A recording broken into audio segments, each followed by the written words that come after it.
ফরিদ, ভাবি ফোন দিছিল জুয়ের বিয়ের তারিখ ঠিক হয়ে গেছে। জবার তো বিয়েটা দিতে পারলাম না। আব্বা কি হয়েছে তোর? সকালে দেখলাম প্যান্ট শার্ট পরে ঘর থেকে বাইরে এলি, দুপুরে তো খাইতেও আসলি না, এখন এমনি বসে রয়েছে। খারাপ? কই তুই কখন আইলি? তুই কই? মজা করলাম। এটা আবার কেমন ব্যাপার? সবাই ফাঁকি দেওয়া যায়, মায়ের চোখে ফাঁকি দেওয়া যায় না। কিছু পছন্দ করো? চুইরে আমি ভালোবাসি মা। কি ব্যাপার পরে আসতে বললা? আপা আমার বিয়ে ঠিক করছে, কিন্তু আমি তো বিয়ে করব না। কেন, তোমার কারো পছন্দ আছে? আপনি জানেন না আমার পছন্দ আছে কি নাই? দেখেন, ছেলে মানুষে করেন না, একটু পর বাসার সবাই জেগে যাবে। চলেন আমরা যখন পালায় যাই। চলেন না ফরিদ ভাই। আরে কি পাগলামি করতেছি? বড় বাবা পালাই যাওয়ার পরে চাচার অবস্থা কি হয়েছে দেখো না? একটা খাইছি, চাচারটা পড়ছি। আব্বা মারা যাওয়ার পর থেকে তো বাপ হিসেবে তারই জানছে। আবার যদি তোমার নিয়ে পালাই, সিসি। বাবার কথা আপনার মনে আছে, আমার কথাটা একবার আপনার মনে পড়লো না?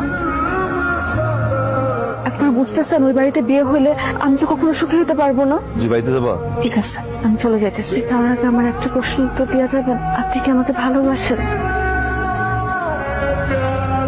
ফরিদ ভাই বলেন না, আপনি কি আমাকে ভালোবাসেন? না। আপনি আমাকে ভালো না বাসলে সবসময় আপনি আমাকে আগলে আগলে রাখেন কেন? আমি আপনার চোখে আমার চোখে সবসময় ভালোবাসা দেখতে পাই কেন? উত্তর দেন। জুই, আমি তোমার পছন্দ করি। পছন্দ করার ভালোবাসাকে একদিন বাড়িতে যাও। যাও না কেন?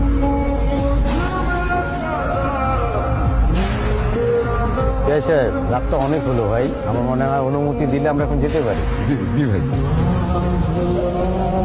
ড্রাইভার জাহিদ, ড্রাইভারটা গেল কই? বাবা, ফরিদ ভাই তো সবসময় আমার নামায় দিয়ে আসছে, আজকে শেষবারের মতন কও না ফরিদ ভাই যেন আমার নামায় দিয়ে আসে। ফরিদ তো ভালো গাড়ি চালায়। ফরিদ বাবা, তুমি আজকে ওরে দিয়ে আসো, তাই হয়ে গেছে।